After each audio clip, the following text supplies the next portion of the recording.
In 1999, most people had dial-up connections, 56K. You could then get email to download pretty quickly, but if you tried to send video, for example, or something that had a graphic interface and an application that had a graphic interface versus just a text interface,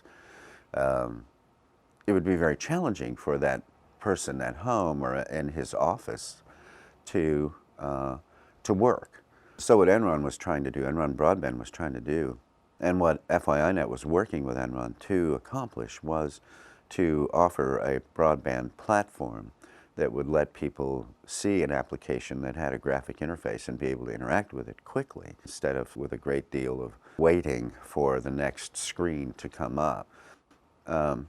One example is, and this was something we did not do for Enron, but we did do for, as an example of an application, was we developed software to manage physician practices. This particular application had customers from Virginia to Colorado, and there were probably a dozen and a half offices in between, and they all needed to have a quick response for when they clicked a button, they needed something to come up.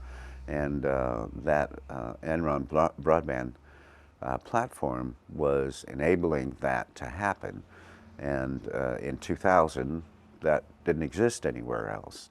In the same way, they wanted to offer what we call ubiquity, and that is what we have today with the internet, where anybody can get an internet connection from your phone or your cable company, and you can get on the internet, and then you know what that means today. That means you can go to virtually any server in the world to get material, to get an application, to get a game, to get your news, whatever. So even news itself is an application. Think of Google as a big world of applications, and we didn't have any of that.